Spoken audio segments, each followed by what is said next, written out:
Hello दोस्तों, नमस्कार। एक बार फिर से स्वागत है आप सभी का देहरादून स्टडी पॉइंट चैनल पे। मैं हूं मोहित सिंह रावत। और दोस्तों, आज ये हमारी नदी तंत्र की चौथी वीडियो है। पहले हम भागीरथी नदी तंत्र, यमुना नदी तंत्र और इसके अलावा जो अलकनंदा नदी तंत्र है उसे डिटेल से डिस्कस कर चुके हैं। और आज के इस लेक्चर में जो हम डिस्कस करने वाले हैं वह है काली नदी तंत्र के बारे में। तो समझते हैं काली नदी तंत्र के बारे में। काली नदी, जिसे हम महाकाली नदी या शारदा नदी के नाम से जानते हैं, इसका जो उद्गम होता है वो काला पानी नामक स्थान से होता है। और काला पानी नामक स्थान से इसका जो उद्गम होता है वो दक्षिण की ओर, नीचे की ओर बहती है और उत्तराखंड और नेपाल के बीच में यह सीमा का निर्धारण करने का काम करती है। दोस्तों, काला पानी जो क्षेत्र है काफी विवादित है। भारत और नेपाल के बीच में विवादित क्षेत्र है और इसके विवाद की जो शुरुआत होती है वह होती है संगोली की संधि से। यानी जब 2 दिसंबर 1815 को गजराज मिश्र और उन्हीं के एक सहयोगी थे चंद्रशेखर उपाध्याय और ब्रिटिश ईस्ट इंडिया कंपनी की ओर से जो कर्नल ब्रिट्स थे उनके मध्य एक संधि हुई थी, जिसे अंतिम रूप से 4 मार्च 1816 को नेपाल सरकार द्वारा स्वीकार भी कर लिया गया था। इस संधि के अनुसार यह बताया गया था कि यह जो काली नदी है इसका जो पूर्वी हिस्सा होगा, यानी काली नदी के पूर्व में नेपाल का होगा और पश्चिम वाला जो क्षेत्र होगा वो ब्रिटिश ईस्ट इंडिया कंपनी के अंतर्गत आएगा। लेकिन काली नदी तो उन्होंने कहा, लेकिन जो इसका जो एक्चुअल स्रोत है, यानी जो काली नदी का जो एक्चुअल स्रोत है, जो काला पानी वाला जो क्षेत्र है, इसके बारे में यहाँ पे नहीं बता पाए थे, जिस कारण वर्तमान में हमारे और नेपाल के बीच में यह क्षेत्र विवादित है। उम्मीद करते हैं कि हमारा जो यह विवाद है नेपाल के साथ जल्दी सुलझ जाए और हम दोनों जो पड़ोसी देश हैं एक मित्र देश की भांति रहे। अब यहाँ पे दोस्तों, जब हम काला पानी से जब थोड़ा नीचे की ओर आते हैं तो 2 प्रसिद्ध स्थान मिलते हैं, जैसे गुंजी हो गया, इसके अलावा श्यालपत, खेला या तावा घाट। यह प्रसिद्ध स्थान आपको यहीं पर मिलेंगे, यानी काला पानी क्षेत्र से थोड़ा ही नीचे आने पर। और यहाँ पर जब आपको यह प्रसिद्ध स्थान मिलेंगे तो इसी नदी के किनारे किनारे आपको एक मार्ग दिखाई देगा और इस मार्ग का नाम है कैलाश मानसरोवर यात्रा मार्ग, जो अंततः लिपुलेख दर्रा यानी उत्तराखंड का जो अंतिम भाग है लिपुलेख, वहां तक जाती है और इसके बाद ये तिब्बत में प्रवेश कर जाती है। इस मार्ग के माध्यम से जो मानसरोवर की यात्रा है वो पूरी की जाती है। दोस्तों, यहीं पर यानी लिपुलेख दर्रा के सामने ही आपको एक प्रसिद्ध स्थान मिलेगा जिसका नाम है नवी ढांग। नवी ढांग प्रसिद्ध इसलिए है क्योंकि यह कैलाश मानसरोवर यात्रा का अंतिम पड़ाव है। इसके बाद लिपुलेख दर्रा आता है और उसके बाद सीधा तिब्बत क्षेत्र आ जाता है। तो यानी जहां पर वो अंतिम पड़ाव करते हैं, जो कैलाश मानसरोवर यात्री के जो श्रद्धालु होते हैं, उनका जो अंतिम पड़ाव होता है वो नवी ढांग में होता है और इसके बाद वे लिपुलेख पार करके यानी लिपुलेख दर्रे को पार करके तिब्बत में प्रवेश कर जाते हैं। कैलाश मानसरोवर की जो यात्रा होती है वह जून से सितंबर के बीच में होती है और इस यात्रा को जो आयोजन कराया जाता है वह भारत सरकार का जो विदेश मंत्रालय है और उत्तराखंड का जो कुमाऊं मंडल विकास निगम है उसके द्वारा कराया जाता है। दोस्तों, काली नदी के पश्चिम में आपको एक प्रसिद्ध स्थान मिलेगा जिसका नाम है नारायण आश्रम। और नारायण आश्रम की बात करें तो इसका जो निर्माण कराया गया था 1936 में कराया गया था। इसका जो स्थानीय नाम है वो चौंदास नाम है। तो यह बातें नारायण आश्रम से आपको याद करनी है क्योंकि इंपॉर्टेंट स्थान है, बहुत महत्वपूर्ण स्थान है और आयोग अक्सर ऐसे प्रश्न पूछा करता है। अब थोड़ा जो काली नदी है उसकी कुछ सहायक नदियों की बात करते हैं। तो सबसे ऊपर आपको यहीं पर लिपुलेख दर्रा के पश्चिम में आपको एक स्थान मिलेगा, वह है जास्कर श्रेणी। और जास्कर श्रेणी से एक नदी का उद्गम होता है और उस नदी का नाम है खुटियांगती नदी। खुटियांगती नदी की बात करें तो यह गुंजी नामक स्थान पर काली नदी से अपना संगम बना देती है और यही काली नदी की सबसे पहली सहायक नदी भी है। तो खुटियांगती काली नदी की पहली सहायक नदी है और खुटियांगती नदी की भी कुछ सहायक नदियां हैं, जैसे बात करें संगचुमना हो गया, इसके अतिरिक्त किरकुट हो गया और इसके अतिरिक्त थुमका नदी हो गया। तो काली नदी की जो पहली सहायक नदी है वह खुटियांगती नदी है, जो जास्कर श्रेणी से निकलती है और गुंजी नामक स्थान पर काली नदी से अपना संगम बना देती है। और खुटियांगती नदी की भी कुछ सहायक नदियां हैं, संगचुमना, किरकुट, थुमका नदी। इसके अतिरिक्त अगर हम आगे बढ़ते हैं तो यहाँ पर आपको जास्कर श्रेणी के दक्षिण में आपको एक प्रसिद्ध हिमनद दिखेगा और उस हिमनद का नाम है गोवना खन्ना हिमनद या गोवना खन्ना ग्लेशियर। यहां से एक प्रसिद्ध नदी निकलती है जिसका नाम है दारमा नदी और इसी के दक्षिण में आपको एक और हिमनद दिखेगा जिसे हम लासर हिमनद कहते हैं और यहीं पर लासर यांगटी वैली भी है जहां से लसर नदी का उद्गम होता है। और यह जो दोनों नदी है तेजांग नामक स्थान पर अपना संगम बना देती है और इस स्थान के बाद से यह जो दोनों नदी है पूर्वी धौली गंगा के नाम से जानी जाती है और अंततः जो श्यालपत, खेला या तवाघाट नामक स्थान है वहां पर अपना संगम काली नदी से बना देती है।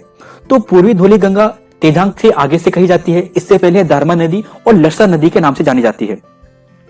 इसके अलावा अगर हम बात करें दोस्तों इसकी सहायक नदियों की, तो एक सहायक नदी है नांदरमा, यानी पूर्वी धौली गंगा की सहायक नदियों की बात करें तो नांदरमा हो गया।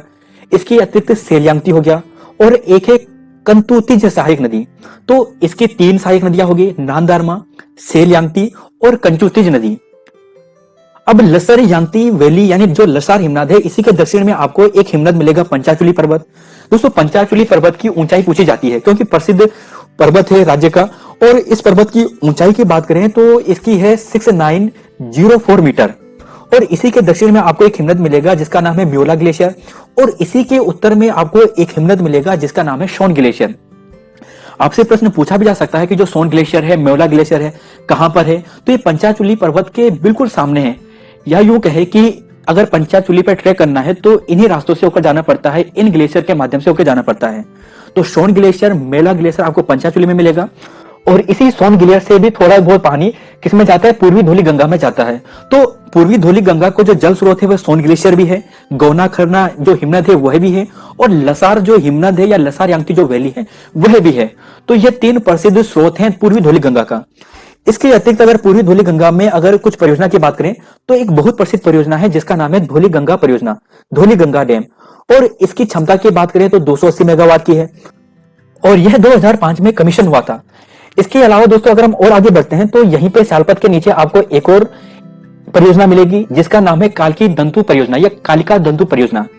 तो काली नदी में और पूरी धौली गंगा में आपको ये 2 परियोजना ध्यान रखनी है। एक है धौली गंगा डैम जो 280 मेगावाट की है, और इसी के अतिरिक्त जो काली नदी है वहां पे कालिका दंतु परियोजना।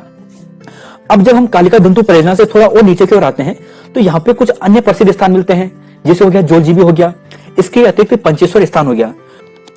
पिथौरागढ़ में ही दोस्तों आपको एक प्रसिद्ध हिमनद मिलेगा जिसका नाम है मिल्लम ग्लेशियर, और यहां से एक प्रसिद्ध नदी निकलती है जिसका नाम है गोरी गंगा नदी, और यह जोलजीबी नामक स्थान पर काली गंगा से या काली नदी से अपना संगम बना देती है। और यह जो जोलजीबी स्थान है यहाँ पर एक प्रसिद्ध मेला भी लगता है। इस मेले की बात करें यानी जो जोलजीबी मेले की बात करें तो इसकी शुरुआत गजेंद्र बहादुर द्वारा वर्ष 1914 में की गई थी, और यह प्रत्येक वर्ष मांग शीर्ष संक्रांति यानी 14 नवंबर को आयोजित कराया जाता है। और यह जो मेला है मुख्यतः जो भोटिया जनजाति है उनका एक व्यापारिक मेला है। तो जोलजीबी मेले से इतनी बातें ध्यान रखनी है कि गजेंद्र बहादुर द्वारा 1914 से इसकी शुरुआत की गई थी, और प्रत्येक वर्ष लगभग 14 नवंबर को इसका आयोजन कराया जाता है। अब जब हम थोड़ा और आगे बढ़ते हैं, अगर हम गोरी गंगा की सहायक नदियों की बात करें तो इसकी कुछ सहायक नदी मिलती है, जैसे सुनकल्पा हो गया, रल्लमगाड़ हो गया, मदकानी हो गया। तो सुनकल्पा, रल्लमगाड़ और मदकानी यह गोरी गंगा की या गोरी नदी की सहायक नदियां हैं। अब हम बागेश्वर में चलते हैं। देखिए दोस्तों यह जो बागेश्वर स्थान है यहाँ पर आपको एक प्रसिद्ध हिमनद मिलेगा या प्रसिद्ध पहाड़ी मिलेगी जिसका नाम है सरयूल पहाड़ी, और इस सरयूल पहाड़ी से सरयू नदी का उद्गम होता है, और यह नदी पिथौरागढ़ और बागेश्वर के बीच में सीमा का निर्धारण करती है। फिर इसी के दक्षिण में आपको एक हिमनद मिलेगा दोबरा श्रेणी, और दोबरा श्रेणी से आपको एक प्रसिद्ध नदी निकलती दिखाई देगी जिसका नाम है गोमती नदी, और इन दोनों नदियों का जो संगम होता है वो होता है बागेश्वर नामक स्थान पर। दोस्तों बागेश्वर नामक स्थान पर जहां पर इन दोनों का संगम होता है वहीं पर एक प्रसिद्ध मेला लगता है, और जिस मेले का नाम है उत्तरायणी मेला। और उत्तरायणी मेले की बात करें तो यह प्रसिद्ध मेला सरयू गोमती नदी के तट पर होता है। प्रत्येक वर्ष मकर संक्रांति के अवसर पर इसका आयोजन किया जाता है, और सबसे इंपॉर्टेंट फैक्ट यहाँ पे यह है कि यह कुमाऊं क्षेत्र का सबसे बड़ा मेला है। और इस मेले की जानकारी जो सरमन ओकले थे उन्होंने अपनी पुस्तक होली हिमालय में भी दिया था। तो उत्तरायणी मेले यह हो गया। थोड़ा और आगे बढ़ते हैं तो दोस्तों जहां पे सरयू और गोमती नदी का संगम हुआ यानी बागेश्वर, तो यहीं पर आपको गोमती नदी के तट पर ही आपको एक प्रसिद्ध मंदिर दिखाई देगा जिसका नाम है बैजनाथ मंदिर, जिसका निर्माण कस्तूरी शासकों द्वारा कराया गया था। और इस मंदिर की बात करें तो 1602 में लक्ष्मी चंद द्वारा इस मंदिर का जीर्णोद्धार भी कराया गया था। बहुत प्रसिद्ध मंदिर है। अब जब हम थोड़ा और आगे बढ़ते हैं यानी ये बागेश्वर नामक स्थान से सरयू और गोमती नदी का जब मिलन हो जाता है, इसके बाद ये सरयू नाम से जानी जाती है यानी सरयू नाम से ही, और फिर ये आगे जाके पंचेश्वर नामक स्थान पर काली नदी से अपना संगम कर देती है। अब दोस्तों सरयू नदी है उसकी कुछ सहायक नदियां हैं, जैसे बात करें एक मिलेगी आपको पनार नदी।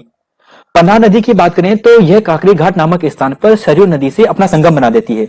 और फिर मिल्लम ग्लेशियर के नीचे आपको एक हिमनद मिलेगा जिसका नाम है नामिक हिमनद, और उसी के सामने एक दूसरा हिमनद मिलेगा जिसका नाम है पोंटिंग हिमनद। इन दोनों हिमनदों से एक नदी का उद्गम होता है जिस नदी का नाम है पूर्वी रामगंगा, जिसकी लंबाई राज्य में 108 किलोमीटर है। और यह जो नदी है यानी रामेश्वर नामक स्थान पर सरयू नदी से अपना संगम बना देती है। तो यानी यहां तक तो ये हो गया। अब इसके अतिरिक्त दोस्तों यहाँ पे बात करें कुछ परियोजना की, तो जोलजीबी के ऊपर ही आपको काली नदी पर एक परियोजना दिखाई देगी, चिरकिला परियोजना। थोड़ा नाम अलग है इसलिए पूछी जा सकती है, बाकी ये बहुत छोटी परियोजना है, लगभग 1500 किलोवाट की परियोजना है। या चिरकिला, कहीं पर आपको इसका छिरकिला नाम भी दिखे, तो चिरकिला या छिरकिला परियोजना काली नदी पर है, और ये काली नदी पर आपको यहीं पर पिथौरागढ़ में दिखाई देगी। फिर इसके बाद नेपाल से इसकी एक सहायक नदी आती है जिसका नाम है चमेलिया नदी। और फिर यहीं पर यानी जो पंचेश्वर है, यहाँ पर एक बहुत प्रसिद्ध परियोजना है पंचेश्वर परियोजना, जो नेपाल और भारत की संयुक्त परियोजना है और जिसकी क्षमता 6840 मेगावाट की है। तो यहां से इतनी बातें होगी। अब थोड़ा हम आगे और बढ़ते हैं और चंपावत में ही कुछ प्रसिद्ध और स्थान मिलते हैं, जैसे टनकपुर बैराज हो गया, इसके अलावा बनबसा नामक स्थान हो गया। और चंपावत में एक प्रसिद्ध सहायक नदी मिलती है काली नदी की। वैसे तो अब टनकपुर के बाद यानी टनकपुर के आसपास इसे शारदा नदी के नाम से जाना जाता है, काली नदी को। लेकिन अगर हम बात करें, चंपावत से एक प्रसिद्ध नदी निकलती है जिसका नाम है लधिया नदी। और इस लधिया नदी की बात करें तो यह चूका नामक स्थान पर शारदा नदी या काली नदी से अपना संगम बना देती है। और इसी लधिया नदी की एक सहायक नदी है जिसका नाम है कोइराला नदी। तो यानी यहां तक ये हो गया। अब दोस्तों यहां तक तो ये बातें होगी क्लियर। और यहीं पर आपको यानी इसी के ऊपर आपको एक और सहायक नदी मिलेगी जो नेपाल से आएगी, जिसका नाम है रामगुंड नदी। तो यह भी शारदा नदी की सहायक नदी है। तो टनकपुर बैराज का आपको चंपावत में मिलेगा, बनबसा नामक स्थान पे आपको चंपावत में मिलेगा। अब दोस्तों यह जो बनबसा नामक स्थान है, यहां से एक नहर का निर्माण कराया गया है, और जिस नहर का नाम है शारदा नहर, जो उधमसिंह नगर से होते हुए उत्तर प्रदेश में प्रवेश करती है। और इस नहर का निर्माण 1920 से शुरू किया गया था और 1928 में कंप्लीट हुआ था। और दोस्तों यहां पर जो ये बनबसा नामक स्थान है, यानी अगर बात करें काला पानी नामक स्थान से और बनबसा नामक स्थान तक काली नदी की कुल लंबाई की, तो 252 किलोमीटर इस नदी की कुल लंबाई है। और बनबसा नामक स्थान से वो धीरे करके हमारा जो राज्य है उत्तराखंड, वहां से बाहर चली जाती है।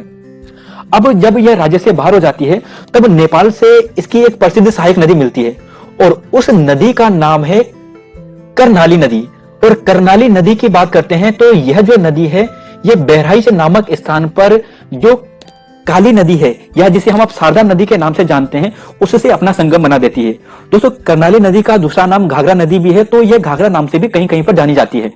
तो कहीं पर सरयू नाम से, कहीं पर घाघरा नाम से यह जानी जाती है। और अंत में यह जो नदी है, यानी जो शारदा नदी या जिसे हम घाघरा नदी के नाम से भी अब जाने लगे हैं, वह नदी छपरा नामक स्थान पर गंगा नदी से अपना संगम बना देती है। और यहां तक ही काली नदी का जो नदी तंत्र है वो कंप्लीट होता है। तो दोस्तों यह था काली नदी का नदी तंत्र। उम्मीद है दोस्तों आने वाले एग्जाम में आपको यहां से काफी मदद मिलेगी। तो धन्यवाद दोस्तों, यह था काली नदी तंत्र।